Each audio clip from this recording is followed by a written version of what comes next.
Scott Pendlebury from the Collingwood Football Club. You're listening to the Coaches Panel. This is Patrick Cooch from the Carlton Footy Club. You're listening to the Coaches Panel. Max Gorn, Melbourne Football Club. You're listening to the Coaches Panel.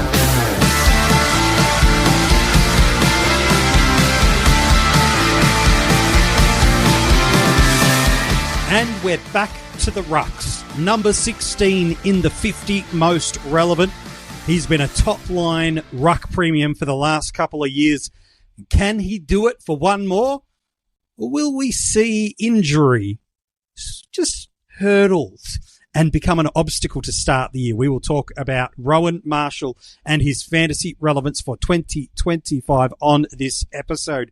Joining me on the podcast for his second time around the grounds on the 50 most relevant. He is the host of the AFL Fantasy Fanatics. He, Guesty, Jordox, the gang do a fantastic job. Bales, good to see you, mate. Talking about a guy that I know pre-injury you were pretty bullish on, but still there's some glimmering hope that maybe, just maybe, he'll be right for round one. Yeah, exactly. Yep, I'll put it out in the universe that I was set to forget December, and as Holmes said, I've got to stick to it, unfortunately. Unfortunately, Marshall going down with that. It's weird, the same day, stress fracture of the pelvis for Marshall and stress fracture of the femur for Philippe. Two injuries you don't really hear much of, and in the same day was pretty crazy. And unfortunately for not only Fantasy Coach, but St Kilda as well, two of their best players being out as well. But it'll be good to chat about Rowan Marshall and sort of partly what we thought and what we think about what he's going to be doing in 2025. Yeah, it's so true. Look, ruck eligible as he has been for the better part of his career. Although there was a period of time there was ruck forward, and oh my goodness, bring me back to that year, please. He had a seasonal average of 117 last year in AFL Fantasy and Dream Team, meaning he is a pricey brother, the priciest in those formats. $1.2 million is what he's going to set you back in AFL Fantasy, and not too far away in Dream Team, while a seasonal average of 112 means he's over that $600,000 marker. And my goodness me, did he have some big scores last year? His seasonal high in AFL Fantasy was against the Dockers. That's also his career high, a 171. And in that same game, we got a season high 169 in SuperCoach, but just add 4 more points, go back a couple of years. That's what he did against the Hawks to a career high score of 173. Bales, for the better part of 2 years now, if you've owned Rowan Marshall, with probably 1 or 2 week exceptions, you have just absolutely loved what he has given to you, because he's got a low floor about him that really doesn't hurt you too much. He's got ceiling about him. And then he's so different to all these other traditional ruckmen we have, where hitouts might not be the only avenue to point generation. He gets involved in all dynamics of this heavy St Kilda ball movement game. And if you've had any piece of Marshall, with the exception of one game last year, you have just loved every single second of it. He's really part of what the modern day ruck is essentially just that extra midfielder. We've seen like your Brodie Grundys, your Tim English, even Gawn to an extent. Like, he's not as mobile as an English, but Gawn also fills all the stat lines. They get you they can get you 20 touches a game. They can get you multiple marks, multiple tackles. Obviously, their hit-outs is already that base. And Marshall's part of that as well. But you accompany that with the fact that he's part of St Kilda, who are one of the most fantasy-friendly teams for us. They score a lot of points, one of the highest-scoring teams in any of the teams. And they also play under the roof at Marvel for half their games of the year as well, which is also great because it means that there's always good conditions, unless there's the odd occasion where, for some reason, Melbourne have left the roof open and it starts raining. But I'm sure they'll close the roof for that. But yeah, Marshall gets it done. As you said, there was just that one game last year where he was injured against Port Adelaide, at Adelaide over with the injury. So if you were to take that out where he scored the 73, he averaged 119.1 from the other 22 games from 87% time on ground. So, and that's including the 62 that he scored against Tim English, which I don't quite know what happened in that game. Can't really remember. Then the Gawn one where he got towed up for a 63. So those two weird games, he shows that he has a couple of floor games a season, but he still averages that 120. So if you're putting him captain or VC, you're more likely getting a 120 plus score, if not even a 130s, and he's shown that he can hit these 150s, 160s. So he's definitely someone that we have to consider, but this injury has thrown a little bit of a spanner in the works to start the season, as he's a bit touch and go for round one, unfortunately. Yeah, Yeah, I want to get your thoughts on that and the mindset for coaches that were considering him in a moment. But you bring up this incredible consistency of gameplay to 100 and then the conversion rate. Like, this is a 2-year trend we've seen. 18 tons last year in AFL Fantasy and 11 consecutive ones to end the year. Like, talk about a player that you just could throw that VC or C on with confidence against any opponent.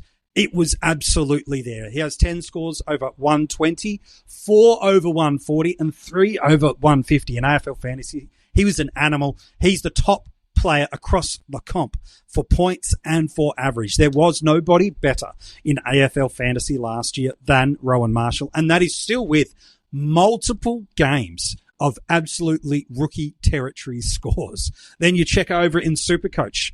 He's ranked 11th for points, 14th for average. He's the third best ruckman, though, for points and average last year. 16 tons. A monster 11 of those converted into 120-plus scores. So there's your captaincy scores. 4 over 140, 2 over 160. Imagine putting the VC on a Saturday afternoon on that, just knowing you can rest easy a little bit. The captaincy dilemma is done for the round. He consistently did that, not just in 24, but in 23. 20 tons in AFL Fantasy that year, 10 over 120.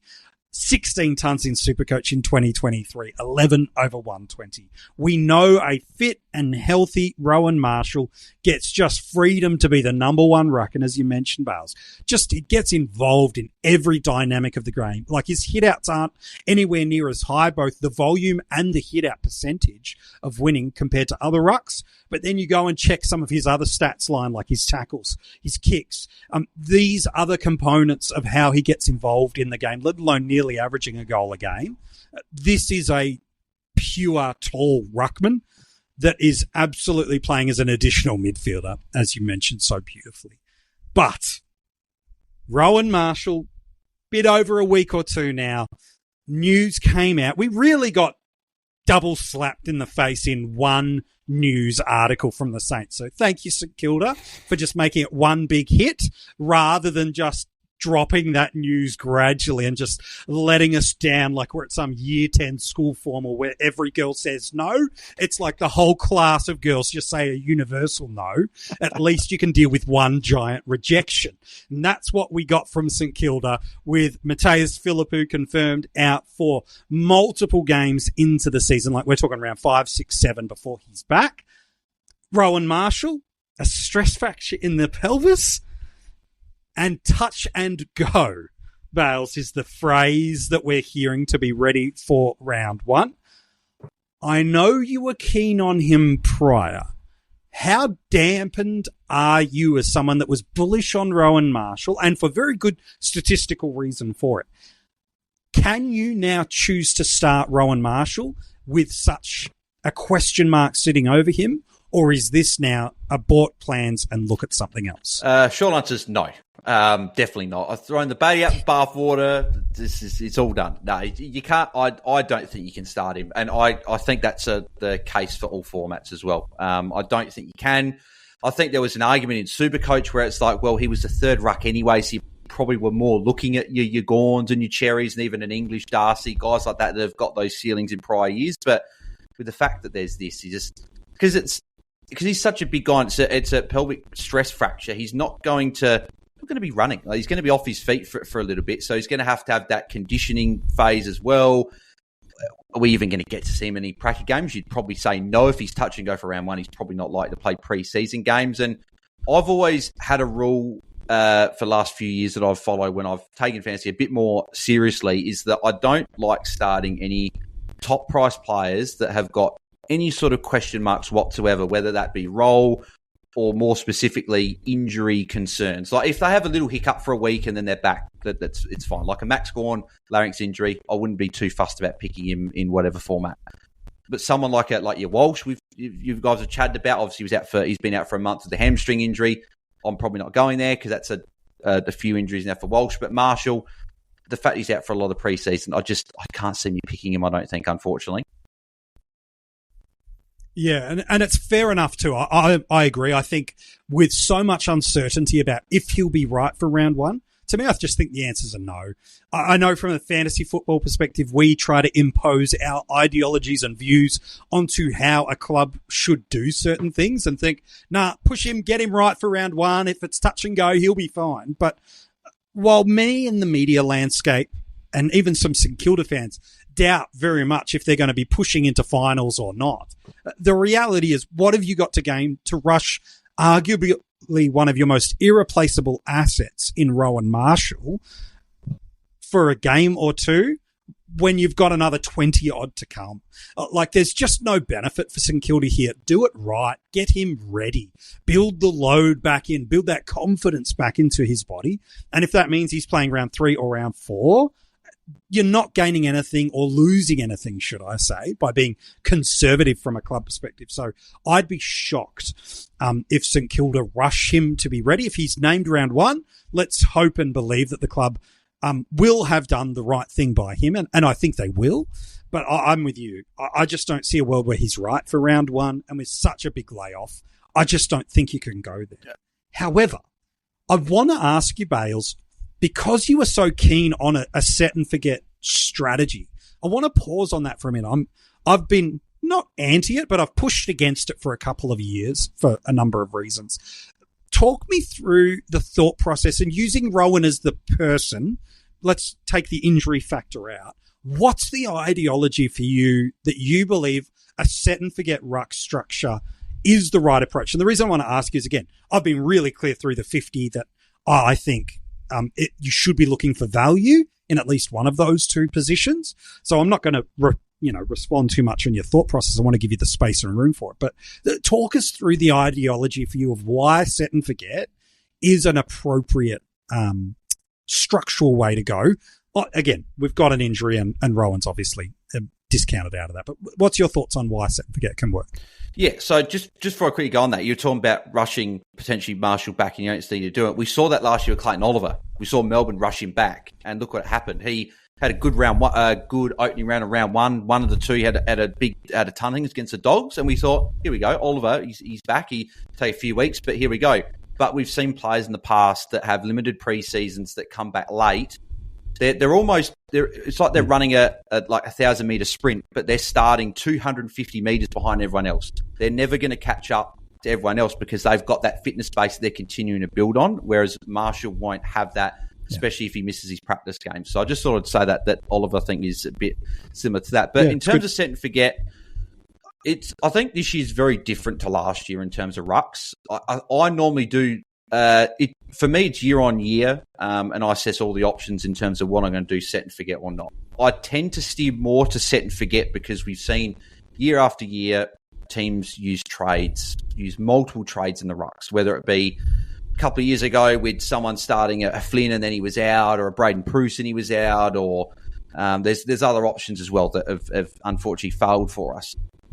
Last year we had Gawn, Cherry, Grundy. Like the three of them there, you started two of them. Potentially some people started all three. But if you started two, one of them failed, you go the other one. A lot of people went from Grundy to Cherry after round 1, or Gawn if you started Cherry. Mm-hmm. This year I wasn't as confident in the mid-priced options compared to set and forget. Whereas I looked at Cherry Marshall and think Cherry's got no competition. Marshall didn't have much competition. Harry Boyd signed. I'm sure we'll chat about him a little bit later as well. But I didn't quite see him as big of an issue. I still thought it was going to be Marshall as the number 1, but it was still a slight flag. Whereas you look at De Koning, Pitney's still going to be there, still a risk. You look at Jordan Sweet, Ivan Soldo's still there. Have we got enough for sample size to see is Jordan Sweet going to be the 90, 95 plus averaging player that we need him to be? Sean Darcy, long injury history. Jackson's still there. I don't think Jackson issue. It's probably more just the injury history. He's gone off to obviously Doha. That's a big concern. So close to season as well. He wasn't doing any match sim either. Is he going to play practice games? Matt Flynn, apparently still the number 2. Apparently Bailey Williams still number 1. That was Nathan Schmook saying that. So that's quite interesting to hear that. So he's probably crossed that. And Toby Conway's got 100 guys there that could ruck, Reece Stanley, Sam De Koning, so who knows? So there's just all those other guys. There's a few other guys like a Briggs, a bit more expensive, early buy, Meek early buy, a few other options, but it was just those two guys I felt safe in, whereas now I think that all the other options have got to be assessed with Marshall being out, I think. I think that's right. It was when an injury comes like this, and we've seen it now multiple times through the preseason to relevant names, whether it be a Nick Newman, whether it be to a Sam Walsh, whether it be to some more structural pieces like a Marshall, a Philippou, and a Kitty Coleman. We can't just plug and play in mindset all the time. We've got to go, well, I picked this player for a reason, or I like this positional asset for a reason. It shouldn't just be next in that price range that I can afford. It should be, well, hang on a second. I now have the opportunity to reconsider. Have I missed something? Has something evolved and changed that I've noticed? You mentioned the Matt Flynn versus Bailey Williams for a moment. If that is true, those that have been looking at a Matt Flynn, it's like, well, that news has evolved potentially. So now I could look at that differently.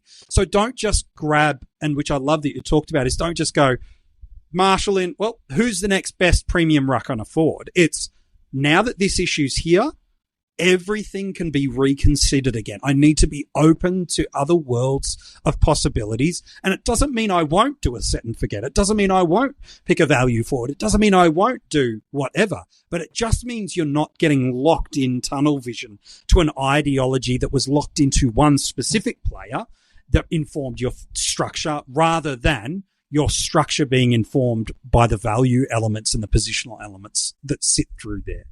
You mentioned Harry Boyd, Bales. I'm keen on your take. I know you're South Australian base, dominated the Sandful last year and has for a number of years now. Just a brilliant second tier competition ruckman.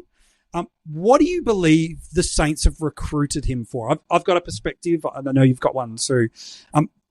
If Marshall doesn't play early, it's a fair assumption that Boyd sneaks into that spot. But do you believe the two can coexist in the same team? Yeah, it's really interesting because obviously for a few years we've obviously had Marshall solid. We've always had Tom Campbell in the background. And just reference, Tom Campbell came in for the two games last year. Marshall still scored a 105 and 119. So he still turned up in those two games. The other games were when he was solo ruck and just had a poor game. So I think he still plays 50% CBAs regardless if he's got another ruck sharing. It obviously just takes that edge off of the 120s, 130 ceiling. As you saw, both games he went 100, but not over 120. I still thought that Harry Boyd was more a replacement for Tom Campbell and would come in maybe if they were up against a Max Gawn, maybe they go dual ruck setup. It might be game to game. It wouldn't be. I don't think Harry Boyd is coming in to be you're the ruck and Marshall you're playing forward, because St Kilda's still got Max King, Anthony Caminiti, Mitch Owens. They've got a few of these forwards there that can still play. So adding Harry Boyd, were they going to play them every week? I think it's a bit too tall for my liking. Obviously, I'm not the coach, so Ross could be different because he has mentioned in past times that he likes the look of Marshall forward. But I think Marshall offers so much more as that ruck, an extra midfielder around contest, that I think Harry Boyd was coming in to be backup ruck. It's changed, though, because of the Marshall injury.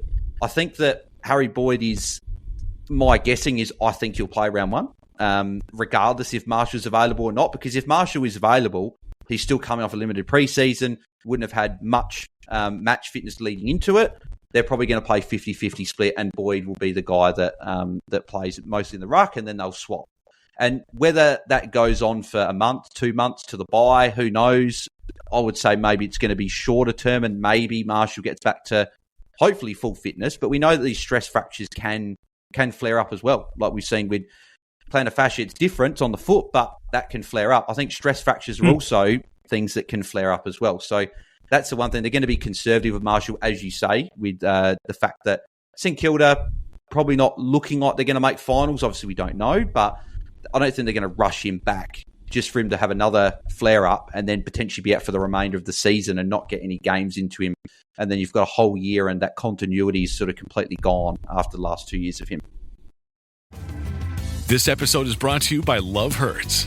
Kiwi Kwan has had quite a career, from childhood roles in Indiana Jones and the Temple of Doom and The Goonies to a recent Academy Award win for Everything Everywhere All at Once. But now Key finally stars as a leading man in the film Love Hurts. Love Hurts is the perfect date night movie with its mix of over-the-top action, comedy, and a ton of heart. Love Hurts, only at theaters February 7th. When you need mealtime inspiration, it's worth shopping Kroger for thousands of appetizing ingredients that inspire countless mouthwatering meals. And no matter what tasty choice you make, you'll enjoy our everyday low prices. Plus, extra ways to save, like digital coupons worth over $600 each week and up to $1 off per gallon at the pump with points. So you can get big flavors and big savings. Kroger, fresh for everyone. Fuel restrictions apply. Yeah, I'm in a very similar sentiment to you. I've heard a lot of that. Well, Boyd's here to support this tall forward structure to allow Marshall to play more forward, and fundamentally, I would disagree with that. I would say Boyd's not there because of Marshall. Boyd is there because of what they picked up in the draft. They picked up what many believe was the best young ruck coming out of the under-18 levels in Dodson. Probably didn't expect to have him there, at least according to all of the Phantom form guides and what Cal Toomey and other experts were saying. I don't think many people expected Dodson to go so late. And so St Kilda have gone, well, we've now got the best, quote-unquote, young ruckman in the league. Let's develop him. And so I think Boyd's there because they've made the decision that Heath is still not quite ready. Dodson is now the development in the future. We need to protect that with an a supplementary selection here, and Boyd does that for us. So he now protects us from exposing Dodson and Heath, and now if there's a week or two that due to injury they either may choose to role share or play in solo, I think that's the most likely scenario, rather than this is the new twin tower ruck approach that we have seen other teams just come to do.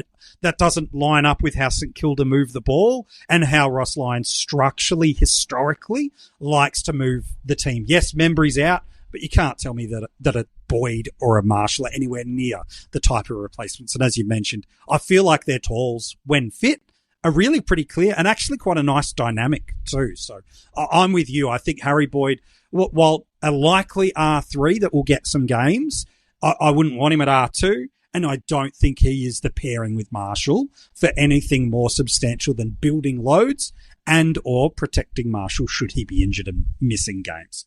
I think I've landed in a similar space to you here, Bales, which is if he was fit and had an uninterrupted preseason and you wanted a premium ruck, he sits in the conversation. But now, with such a big issue in layoff, you just can't do it. I do want to ask you one last thing before we hit draft, and that is, often when we're going either set and forget or paying for top-line options, it's because we believe there's a pathway to retention and or a little bit of excess scoring that can come. I know you highlighted that, removal of that Port Adelaide injury impacted game, and now all of a sudden he's knocking on the door of 120s. Do you see a place where any regression might come for Marshall? Again, we've both ruled out the twin tower ruck approach. Do you see any other pathway to regression, or do you just think once he's back fit and firing, he'll be in the mark of what he has been the last two? I think this injury is pretty much guaranteed that there will be regression. With the last 2 years that we've seen from Marshall, he's had full pre-seasons, he's played all games. He's been so durable for us as well. I think that's why we're a bit shocked at the injury, because he's been such a durable ruck. I can't remember the last time Marshall missed a game. He's been one of those guys that's just been so durable. And even Max Gawn to an extent is a bit like that as well. He hasn't missed any games. I know he missed a game, I think it was a couple of years ago against Brisbane, had that knee injury or whatever early in the game, missed a few weeks after that. Might have missed one game last year. Besides that, they've both been the two guys that have been really durable. So I think that we've seen players in the past as well. I talked about with Oliver. They don't have full pre-seasons. They're not going to be at their best for most of the season. There's been very few scenarios where a player has gone on to be as good even with limited pre-season. So I can't see him going near that sort of that 120 mark, obviously we spoke about. Can you average over 110? I think you still can. I think it's probably not going to be the 116. It might be the 110, 111, 112 potentially. But more likely it's probably a 105 to 110 average, which that puts him behind a few of the rucks. And I know you guys spoke about Gawn and English. Potentially English takes that step back up. If with Gawn, with fit Petrarca and Oliver back in the team, Melbourne hopefully improving, trying to go for obviously top 4, top 8 again. does Gawn average 115 for a whole season? So I think that's an interesting topic now. Whereas, do you still go set and forget, and do you look at the options and go, okay, I like Gawn or English, or are you like, okay, the set and forget scenario is dead for me because I wanted Marshall Cherry, and do you go a De Koning, a Sweet, a Darcy, someone like that? I think that's the interesting debate because, as you said as well, the R2 for Boyd, I'd be rolling that out. If something goes wrong, you've got nowhere to go. You've got to make essentially do like, what's that game operation? You've got to be taking things out, moving everywhere. It's probably a 2-week process to get cash. I couldn't do it. Yeah, it's a different approach in SuperCoach. We've got the flex or dream team where it's like, well, I can flick him at the flex and I can juggle it and make it a bit easier, but I definitely couldn't do that. I think what people should be hoping as the best scenario from a fantasy perspective would be Marshall comes back in a shared ruck function with Boyd. Not because it's what the new normative will be, but because it's easing him into his workload. And for 2 or 3 games, Boyd and Marshall have an element of role sharing, and we will see his price drop drastically based on how inflated he is at the top. You've always got to outperform your average to hold your price point. If we see that come back with a little role share, he could become a value pick, in and around that 100 price point you're getting him. And now he becomes the parachute pathway to getting 2 premium rucks, but not having to pay it. So whether it be you're jumping off Darcy after 4, 5, 6 weeks, you start to get concerned if De Koning is doing fine, but the Blues aren't getting it done. Does Pittonet come? Those that are looking for some more value approaches at R2, that would be the hoped pathway you're looking for, and not setting yourself into, I'm going Gawn, I'm going English, I'm going Cherry, I'm staying in set and forget. I think the hoped intent here, and what's given us a natural understanding for a look, is we could be getting a 110 premium ruck at around that 100 price point, and then I would be looking to absolutely jump on. So that's absolutely the mindset I'm looking at the moment, and is hoping for a slow developmental start and then jumping on when I feel like the price is right. But all that goes out the window, Bales, when it comes to draft day. At the Coaches Panel, we choose to draft on the platform of Keeper, but the good news is there are more platforms and options than ever before. So wherever you want to draft, you can choose to draft. Just here at the Coaches Panel, we choose to draft on the Keeper platform.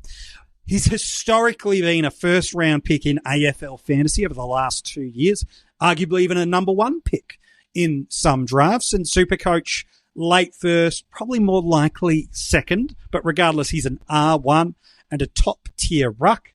The question I have for you isn't, will he be someone's first ruck selected? The question is, what round do people go, and how scared off do you see people getting on draft day when it comes to Roma? Well, when you first suggested Rowan Marshall for us to do this episode, I was like, cool, draft, don't have to worry about it. No, pick 1, pick 2, you sorted, it's fine. That's completely gone out the window now because I think with this injury, I think he falls. It's really, really interesting because it's going to be very draft dependent and who you're drafting with, because I don't think he'll be a first round pick now. I think he's fallen now the first round with his injury risk. I think you've got your Cherry obviously will be probably the consensus number 1 pick. I think Sheasel moves up a slot. I think you've probably got a Gawn might even move up. You've got these mids as well that are a lot safer to average around that 110 marker, whether that be a Zach Merritt, an Errol Goulden, Andrew Brayshaw, Jordan Dawson, whoever, they all probably move up. So, and then you've got your Bailey Smiths and a few of the forwards. So it comes down to the 2nd and 3rd round, and I'm probably not going to be drafting him in anything because I'm probably not going to want to take him in round 2 or 3 because I'll still be nervous about that injury. So does he keep falling? I can't see him falling outside the 3rd round. I think 3rd round is the lowest he would fall, and someone would go, you know what, there's the upside of the number 1 pick. Potentially if he comes back, I'll take him. If he fell to round 4, I'd probably then look at it. But I can't see him falling past round 4. So for that, and I think it's pretty similar in SuperCoach as well. I know he's not number 1 or 2. Obviously, you got your Gawns and stuff like that that probably go ahead of him, but I still think he's probably fallen out of the first round, and pretty similarly, probably rounds 2, rounds 3, I think is probably where he'd fall. Is that probably where you'd see it as well now with that injury?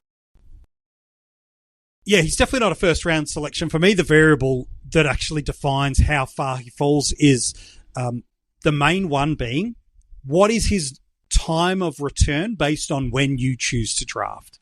If you're drafting on that weekend that Shiva drafts, of just off the back of opening round, and we've got a pretty good line of sight probably from the club of if he's going to play in round one or not, I don't think the draft slide will be too drastic. However, if it's like, yeah, look, he's probably not going to play till rounds 3 or 4, well, this is where that cascading pain can come that you alluded to, where he could drop a couple of spots, but he will then get to an undeniable value piece where someone will go, I will be without my 3rd or 2nd or 4th selection on draft day, but I don't care. I just want the best ruck I can afford in this spot. So I think for me, that's the variable that changes everything, and how big of a bottom out, as you've alluded to, is coming. But yeah, the only reason he goes in the first round now is someone doesn't realise he's injured. Yeah, exactly. Or pretty like simple to me. Like auto draft or something like that, and someone hasn't clicked on. But I think it's a really good point you raise, actually. If you draft in that week leading up and he's played a pracky game and he's done everything right and he's looking good, I think he would probably slide back into the first round, maybe towards the back end of it, because that risk, but he probably falls a bit up, rises a bit up there. But yeah, I think it's really interesting. I think he's one of those ones that is going to shape the draft. I think one of those picks that's going to, where's it going to happen? What's he going to do? So it's going to be very interesting. Yeah, absolutely. Hey, mate, absolutely a pleasure to talk with you again on the 50 Most Relevant. I know you're busy with the Fantasy Fanatics. Bunch of stuff has landed for you. And I believe just inside the last 24 hours, a much in demand series for the Fantasy Fanatics has returned. Yes, yep. My little baby, as I like to call it, the head-to-head series is back for its short series. Started yesterday, I believe, when Patreon people, I think it was today. I think for the actual listeners listening onto the podcast and that, it was yesterday. True. So, Warn Dog was the first episode, so make sure you jump on with him. A couple of Bulldogs forwards chatting in Riley Sanders and Matt Kennedy. So, 2 very relevant ones. So, check that out. But yeah, we got heaps of content. Obviously, it'll be daily in season, but we've still got heaps of stuff to get through. Obviously, we're itching very, very close to match sim games and the real juicy sort of what we want to see on the screen. We want to see like the games. We want to see where players are playing. So, all that discussion. And plenty more. And there's a couple of things in the works potentially that might be released for the start of the season. I'll let people know. Follow me at BalesDT if you want to start to date with that. I'll let people know. But yeah, the head-to-head series is back. And make sure you go and check us out at AFL Fantasy Fanatics, wherever you get your podcasts. It's awesome. All the details for where you can get in touch with Bales or the Fantasy Fanatics crew on X, where you can download the podcast, or you can subscribe over on YouTube. Maybe you're watching this episode on YouTube. We've attached their name and their handle in the title of this episode, so they don't have to go too far to find it. We've made it super duper easy. There is not a day that goes by in the preseason, let alone season proper, that I don't think Bales and the team are posting content. So they are absolutely flying this preseason. Make sure you go check it out. If you're an AFL fantasy player, you'll definitely enjoy that. They've got some great fun stuff that they do that nobody else does in the community, especially during the season with watch-alongs and stuff like that. It's absolutely brilliant. Make sure you go and check that out. If you want to get all the details for you can get in touch with Bales and the Fantasy Fanatics, details in the description of this episode. And also, it's where you can get in touch with us across social media. Check out our Patreon. They have got a ton of great new stuff just over the last couple of days. And you can get your hands on some Coaches Panel merch. If you order it today, you'll absolutely have it in time for the season proper. Seriously, there's a gift that we give people when they purchase something from the store. Only people that have got something know what I'm alluding to. But the caps are just flying out the door. So if you just want to take care of the hat, maybe you've got some baldness you're hiding, or you're just not happy with your hair day, whatever it is, that's going to take care of you. All the details for those are in the description of this episode. By the way, 2 things. One is a clue, one is something new. Just yesterday, the Coaches Panel launched our brand new spin-off baby podcast. It is called Finders Keepers. It is a Keeper and Dynasty League podcast. It is hosted by Jordox. He has dropped his draft ranks and defenders. He's starting looking at the defenders he believes will be available for existing Keeper and Dynasty leagues, who will be available for your redraft, which should be coming up real soon. We've put the details for that also in the description. Just search for Finders Keepers. It is there. New episodes dropping every single Monday. We're so proud of Jordox, what he's doing. I know he's a part of the AFL Fantasy Fanatics team as well. So he is a busy, busy boy now when it comes to the rest of this season. You ready for a clue for who's at number 15? Can you believe it? Just 2 weeks left in the 50 most relevant.